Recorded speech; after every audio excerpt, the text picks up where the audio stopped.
Boa noite de salvação em Cristo Jesus. Vamos compartilhar uma palavra que está em Mateus 15, a partir do versículo 21, que se encontra a passagem que fala da mulher cananeia. E partindo Jesus dali, foi para as partes de Tiro e de Sidom. E eis que uma mulher cananeia, que saiu daquelas cercanias, clamou dizendo: Senhor, filho de Davi, tem misericórdia de mim, que minha filha se encontra miseravelmente endemoniada. Mas ele não respondeu palavra. E os seus discípulos, chegando ao pé dele, rogaram-lhe, dizendo: Despede-a, que vem gritando atrás de nós. E ele respondendo disse: Eu não fui enviado senão as ovelhas perdidas da casa de Israel. Então chegou ela e adorou, dizendo: Senhor, socorre-me. Ele, porém, respondendo disse: Não é bom pegar do pão dos filhos e jogá-lo aos cachorrinhos. E ela disse: Sim, Senhor, mas também os cachorrinhos comem das migalhas que caem da mesa dos seus senhores. Então respondeu Jesus e disse-lhe: Ó mulher, grande é a tua fé, seja isso feito para contigo como tu deseja. E desde aquela mesma hora sua filha ficou sã. Louvado seja o nome de Jesus. Aqui nós vamos meditar, a qual tem um título aqui da nossa meditação: Combatendo a Discriminação. Pois se aqui Jesus, ela disse para esta mulher, como disse para o centurião, quando ele veio dizer que seu soldado estava enfermo, estava moribundo, e o Senhor disse: basta tão somente uma palavra e ele ficará sarado. Louvado seja o nome do Senhor, tamanha é a fé. Nunca viu homem, e Jesus respondeu para ele: nunca viu tal fé em Israel. Louvado seja o nome do Senhor Jesus. E assim é conosco, Muitas vezes nós não vemos o nosso milagre. Nós queremos ver as coisas rápido, se não acontece porque a nossa fé é bem pequena. Mas Deus não mudou. Nosso Jesus, ele não mudou. Ele é o mesmo e ele opera maravilhas no meio de nós. Basta tão somente que nós creiamos. Mas vamos trazer esta palavra, a nossa meditação daqui de hoje, combatendo a discriminação. Após ter experimentado a rejeição e a oposição dos seus conterrâneos na Galileia, como já acontecera também na Judéia, Jesus se retirou para a região da Fenícia, onde poderia instruir os seus discípulos a trabalhar pela salvação dos gentios. Jesus desejava ensinar-lhe que a salvação deveria se estender a todos os povos, pois todos judeus como gentios eram considerados por Deus como candidatos ao reino dos céus. Ao se aproximar de Tiro e Sidom, cidade chamada pelos cananeus descendente de Cã, filho de Noé, aleluia,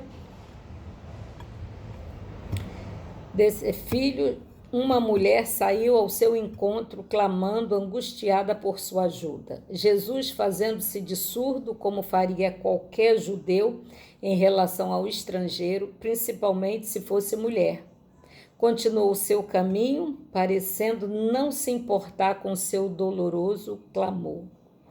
Seus discípulos, incomodados com a situação, o aconselharam a mandá-la calar a boca e ir embora. Jesus, mas a mulher se ajoelha diante dele com um olhar de súplica. Imaginar a cena, Igual Maria, Marta e Maria, aquela cena. Uma foi: Jesus, se tu estivesse aqui, meu irmão não tinha morrido. A outra, já se jogou aos pés de Jesus e falou: mestre, se tu estivesses aqui, meu irmão, de uma maneira diferente, O que fez a diferença do pedido de um para o outro é a adoração, porque ela reconheceu Jesus como mestre, Senhor, dono de tudo, Deus criador de todas as coisas. Aleluia. Percebendo a postura radical de seus discípulos, Jesus parece entrar na deles, quando diz para aquela desesperada mãe: eu não fui enviado senão as ovelhas perdidas de Israel. Apesar da resposta negativa e aparente frieza demonstrada por Jesus, aquele angustiado coração de mãe não desiste. Senhor, socorre-me. Friamente Jesus responde: não é bom pegar o pão dos filhos e jogá-los aos cachorrinhos. Que frieza! Quanta grosseria!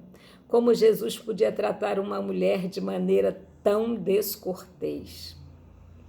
Hoje, se fosse no Brasil, uma expressão como essa seria considerada discriminação racial, passível até mesmo de prisão. Como Jesus pode ser tão grosseiro? Esta atitude de Jesus já o incomodou quando você leu a história. Você entendeu alguma coisa? Bem, vamos fazer uma pausa na cena para entender a atitude aparentemente discriminatória, mal educada e impiedosa de Jesus. Você lembra que quando aquela mulher foi pega em adultério, que os levaram na presença de Jesus, né?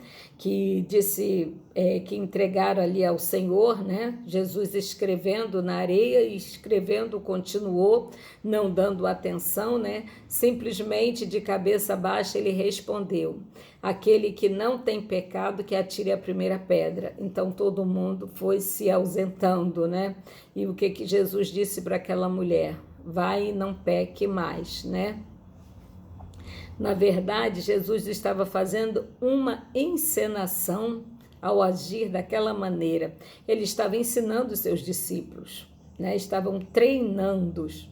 Ele estava agindo como agiria os rabinos judeus e também os seus discípulos, pelo que podemos deduzir da atitude dele para com a pobre mulher.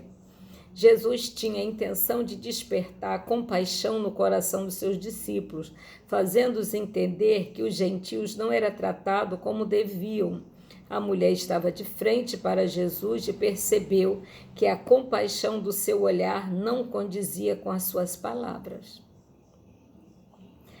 Ela era a única que estava entendendo que, ao usar aquelas palavras, Jesus, na verdade, estava repreendendo-os com os seus acompanhantes. Por isso, ele prosseguiu ao seu pedido.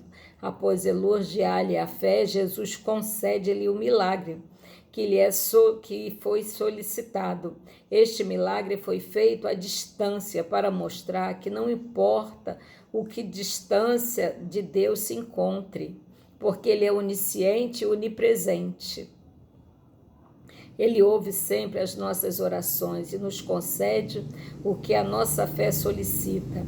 Após curar a mulher, Jesus imediatamente se põe ao caminho de volta para a Galileia. Na verdade, ele caminhara uma grande distância, subira, descera montanhas, apenas com a intenção de socorrer aquela pobre mulher estrangeira, a sua amada filha também, de ensinar aos seus discípulos e a nós a lição de que, entre os seus seguidores, não pode existir o pecado da discriminação social e racial. Louvado seja o nome de Jesus. Grande lição o Senhor nos dá através desse trecho, né? É só nós prestarmos atenção, interpretá-lo e pedir ao Senhor discernimento da mesma, né? Porque Jesus, do mesmo jeito que ele está ensinando aos seus discípulos, ele está nos ensinando também, porque nós não somos diferentes daquele tempo, daquela época.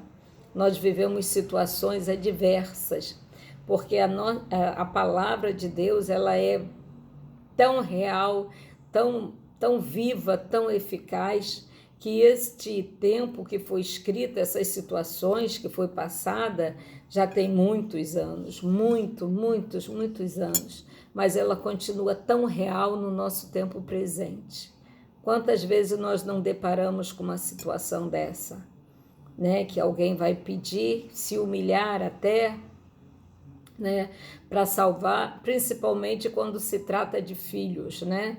Primeiro nós procuramos fazer do nosso jeito, da nossa maneira, o nosso jeitinho, né? Mas não tem jeitinho, tem situações que não tem jeitinho que conserte, que não tem jeitinho que só Jesus pode dar a verdadeira solução para o nosso problema, seja na doença, seja na família, seja no casamento, seja nos relacionamentos de trabalho, nas relações entre patrões e empregado. Quando nós colocamos Jesus dentro do nosso problema, na nossa situação, nós chamamos Jesus para dentro do nosso problema, chamamos Jesus para caminhar conosco. Ele sempre tem a solução, porque Ele é o nosso socorro bem presente na hora da angústia. Ele é o Senhor Todo-Poderoso, Deus Criador dos céus e da terra. Os seus olhos são como chama de fogo, a contemplar os céus e a terra. Aleluia! E a terra é os cabelos dos seus pés.